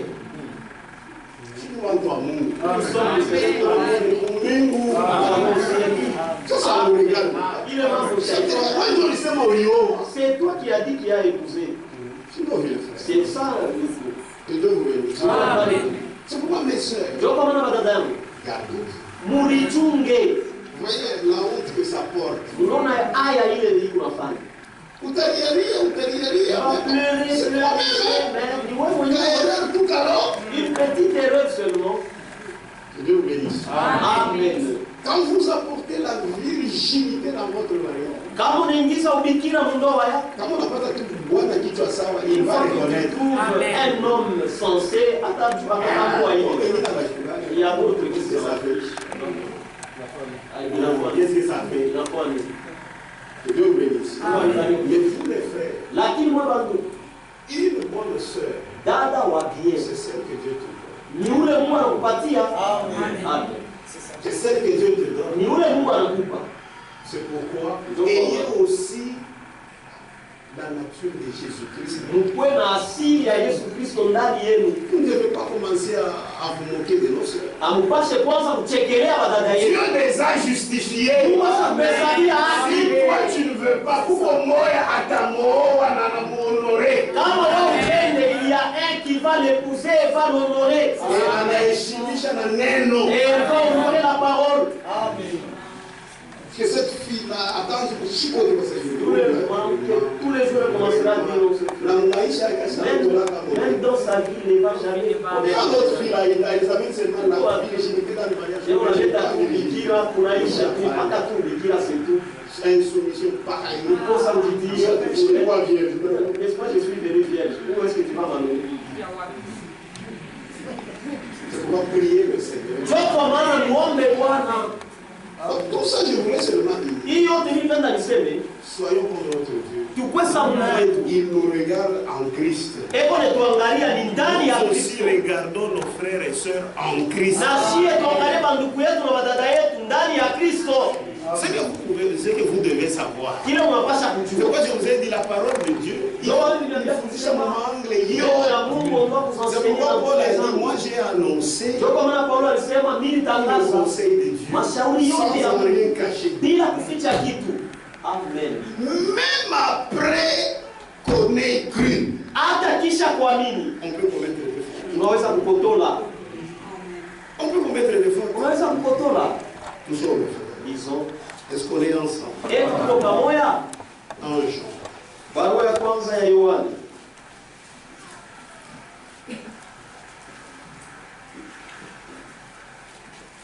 Chapitre 1. Sura ya kwanza. Verset 8. Shairi ya 8. Si nous disons kama tunasema que nous n'avons pas de péché, ya kwamba tuna na dhambi, nous nous séduisons nous-mêmes. Tuko na jitongoza shebe wenyewe.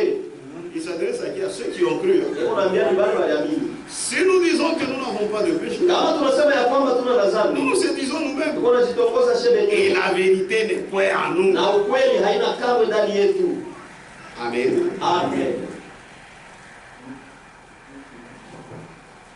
Si nous disons que nous n'avons pas de péché, nous nous séduisons nous-mêmes. Et la vérité n'est point en nous.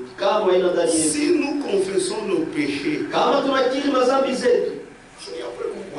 c'est après avoir cru. Si nous confessons nos péchés, il est fidèle et juste pour nous les pardonner et pour nous purifier de toute iniquité. Si nous disons que nous n'avons pas péché, nous le faisons menteur. Et sa parole n'est point à nous.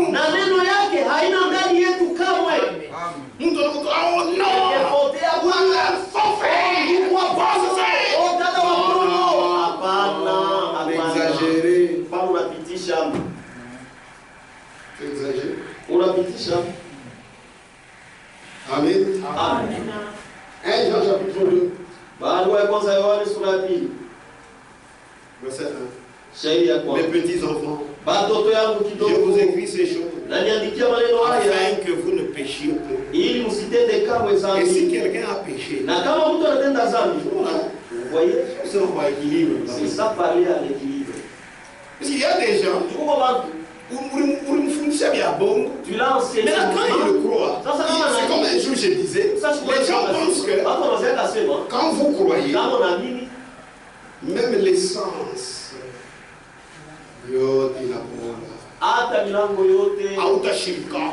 tu ne te fâcheras jamais. C'est faux. Ni bien bon. Tu n'es pas un monstre. Tu n'es pas un monstre. Mais tu sers Dieu sous un nouvel esprit. Amen. Pourquoi on a dit soumise? Tu t'abstiens. Et maintenant, s'il arrivait que tu tombes, si tu as été mal enseigné, il y a d'autres qui abandonnent. Je vois que Dieu j'ai fait ça. On t'a mal enseigné. Relève-toi. Jésus est là pour toi. Amen. Amen. Et le diable fait ça. Tu vois. Vous me résistez. Résistez-le avec une foi ferme. C'est vrai. Je vais demander je suis un enfant. Je continue la marche. Amen. Que Dieu vous bénisse. Je pense que c'est clair. Maintenant, écoutez, il y a une écriture que frère Branham explique. 1 Jean chapitre 3, verset 9. C'est une écriture. Si tu ne comprends pas ça bien, tu penseras comme si ça comprenait. 1 Jean chapitre 3, verset 9.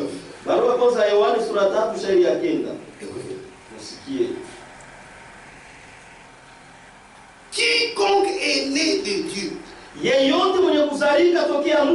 ne pratique pas le péché. Parce que la semence de Dieu demeure en lui. Et il ne peut pécher parce qu'il est né de Dieu.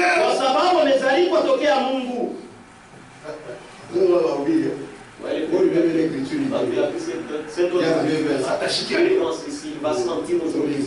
Non, tranquillise-toi. Amen. Amen. Celui qui en a semence, c'est-à-dire, il est né de nouveau. Amen.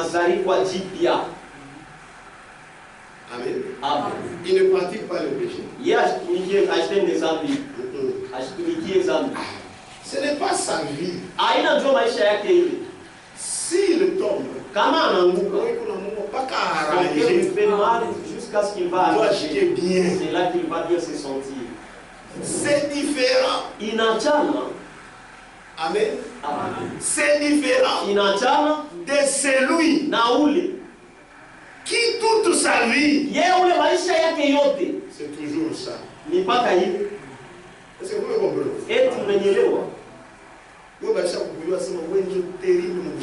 Toi, on te connaît, c'est toi qui es terrible dans ces fâchants.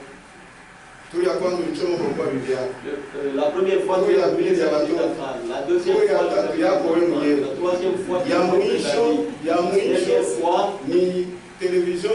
c'est ta propre passion que tu as brisé. Ce jour-là, tu as vu les feux pour brûler ta maison. Non. Mais il peut arriver. À un moment là, toi, tu es dangereux. je vais te frapper. En fin de compte, tu te dis, frère, pardon, je suis mal conduit. Je ne peux pas faire ça. Non! Dans le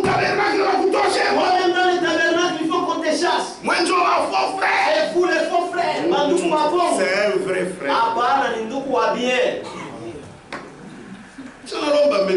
D'abord, il a demandé pardon. Quiconque est né de Dieu ne pratique pas le péché. Parce que la semence de Dieu demeure en lui.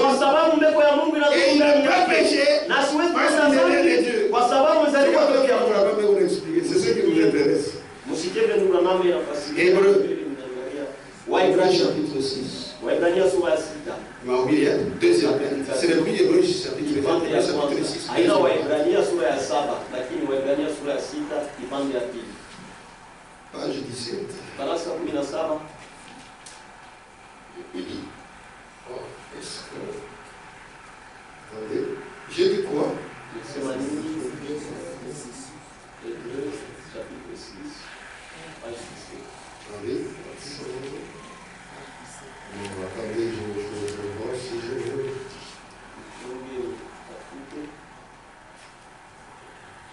Voilà, j'ai ça.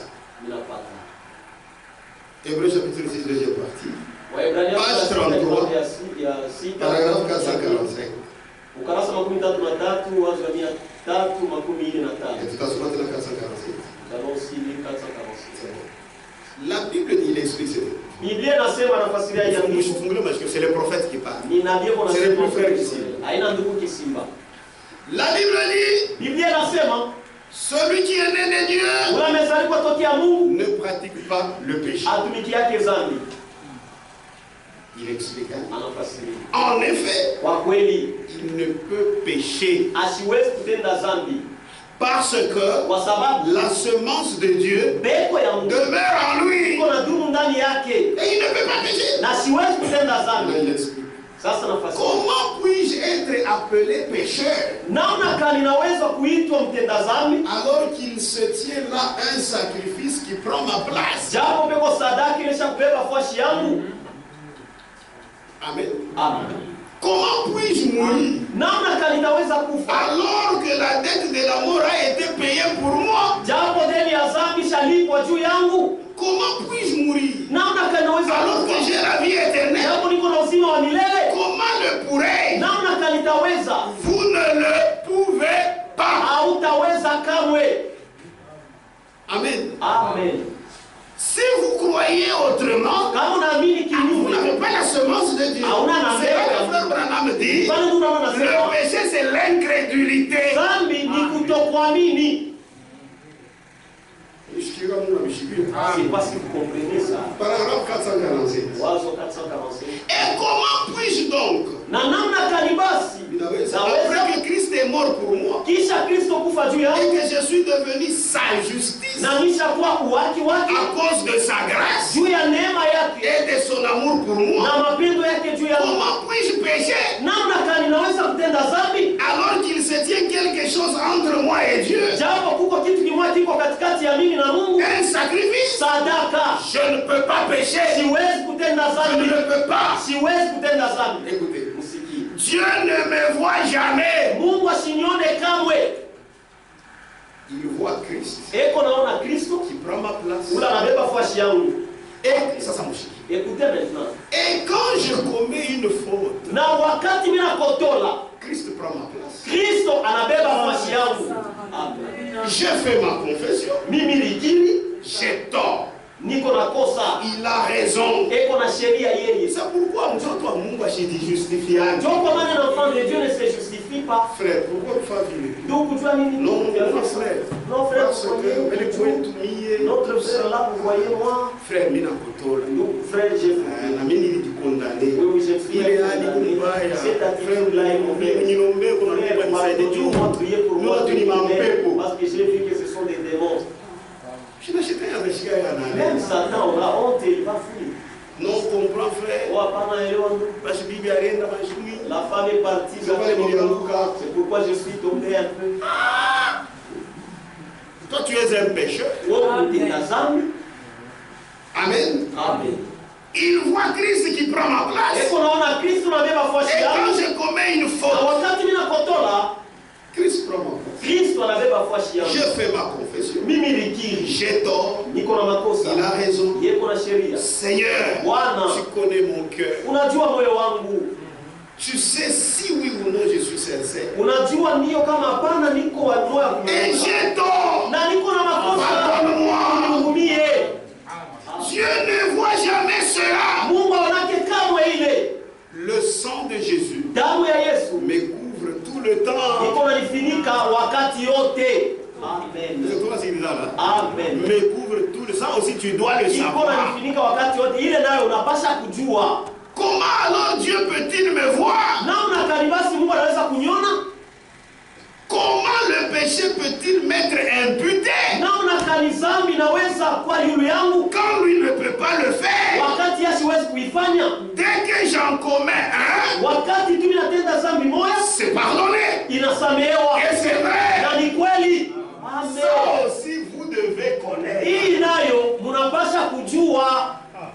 Amen. Amen. Amen. Amen. Amen. C'est la vérité. C'est ce que David disait dans le psaume. Psaume 32. Zaburi makumi tatu na mbili. Verset 1 à 2. Shairi ya kwanza mpaka ya pili. Et celui à qui la transgression est remise. Ule kuvunja kwamba masheria imemunguliwa. Amen. Amen. Et celui à qui la transgression est remise. Ule makuvunja kwamba masheria anamgumia. À qui le péché est pardonné. Wa ule dhambi inamsamehewa. Alléluia. Amen. Je suis heureux.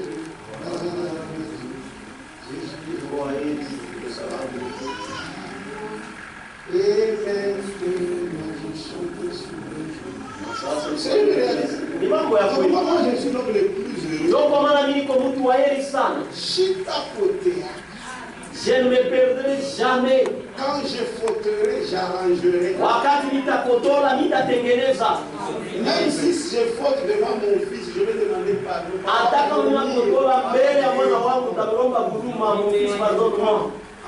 Ce n'est pas ma vie. Et je suis condamné. Amen. Amen. Je suis sauvé. Mon péché est pardonné. Amen. Et celui à qui la transgression est remise. À qui le péché est pardonné. Et l'homme à qui l'Éternel n'impute pas d'iniquité.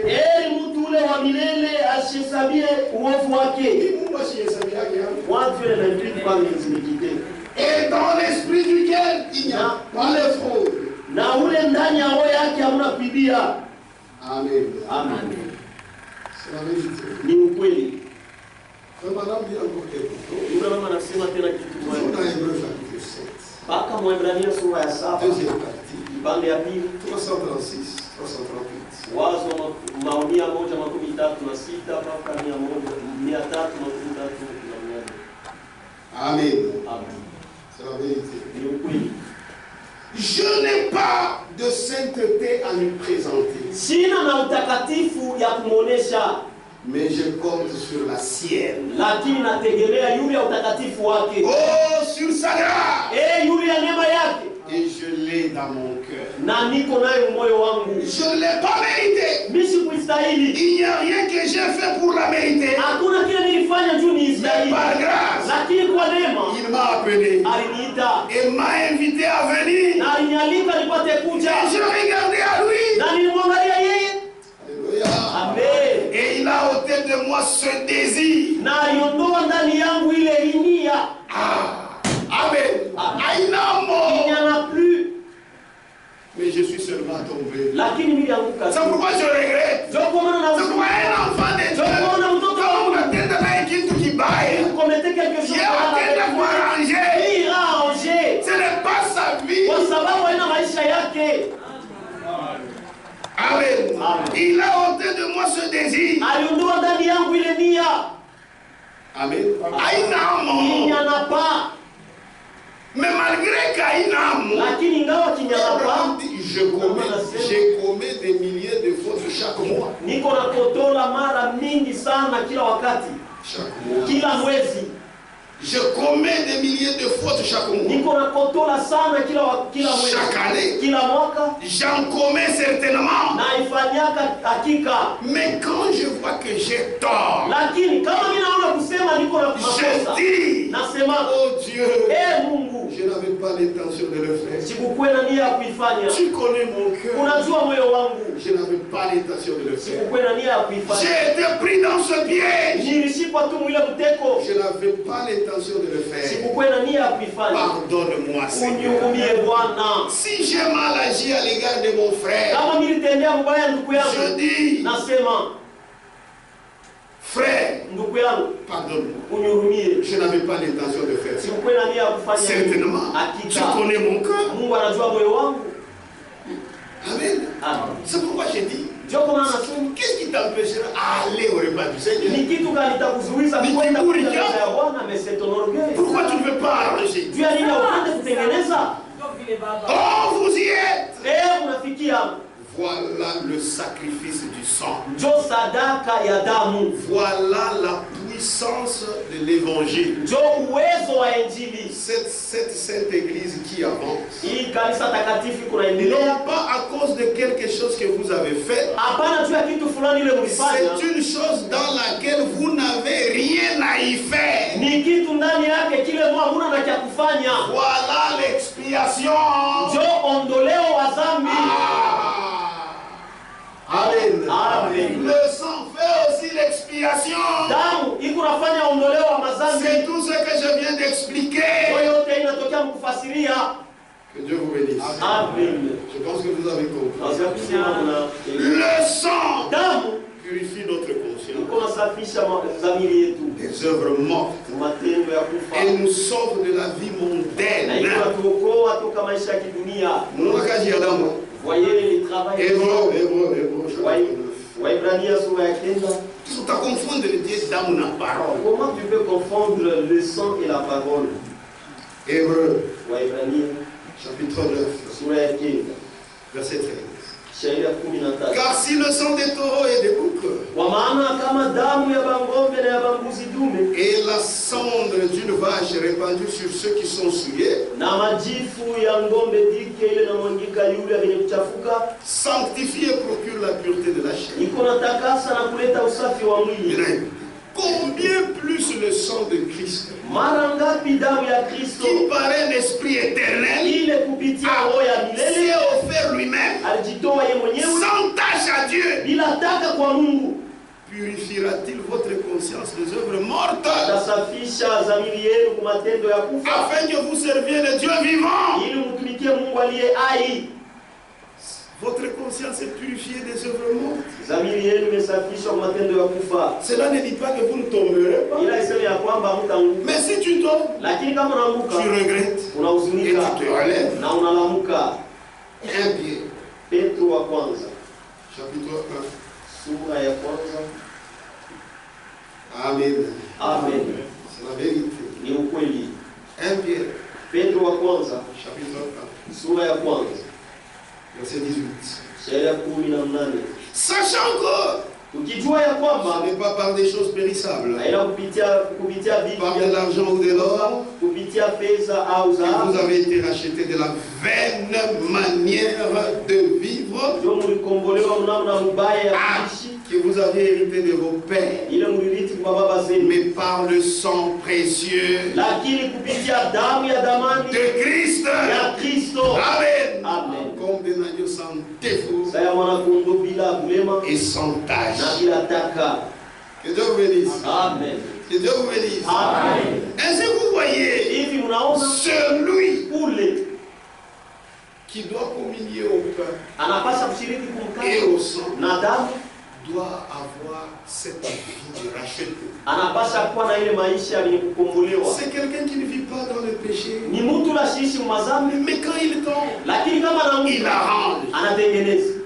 C'est pourquoi Ndio kwa maana nous nous préparons tuko najitayarisha avant d'aller à la Sainte. mbele ya kwenda kumeza takatifu ya Parce que Bwana. quand nous prendrons ce pain, Na wakati c'est un tutakuwa pain sans levain. ni mkate bila chacho, Pour dire que nous aussi, ndio kusema kwamba nashi vile vile nous sommes sans levain. tuko bila chacho, Puisque ce pain-là, kwa sababu ile mkate ça représente inaonesha le corps que Jésus est monté avec au ciel. mwili ile Yesu alipanda nayo kumbingu.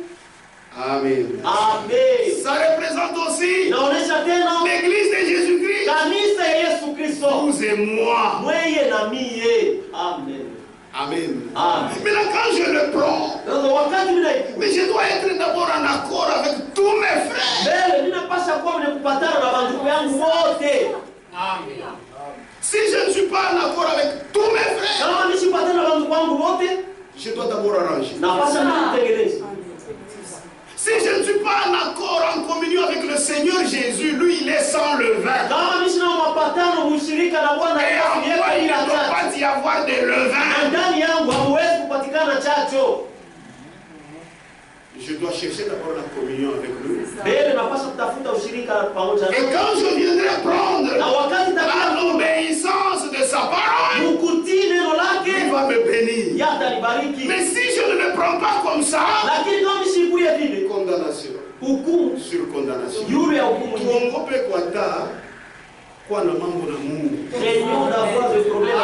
C'est pourquoi, frère, nous devons arranger notre vie de tous les jours. Vous avez compris?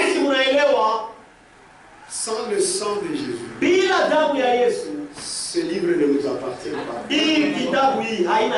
Sans le sang de Jésus, même nous n'appartenons pas à Dieu. Sans le sang de Jésus, aucune parole de la Bible peut s'accomplir pour nous. Puisque lui, Christ, a signé par son sang une vie de victoire. C'est une vie de gloire. Et Jésus a versé son sang pour moi et pour toi. Et comme le sang a été versé, Satan ne peut rien. Et moi je n'ai aucune force. Non, c'est grâce à l'œuvre de la croix. Même si j'ai une vie correcte, partout où je passe, même si les gens peuvent me vanter, moi je sais, c'est grâce à Jésus. C'est la vérité. Je sais que même pour aller au ciel, c'est grâce au ciel. Nous allons chanter 110 nyimbo za Mungu et 112. On va enchaîner ça comme ça en adorant.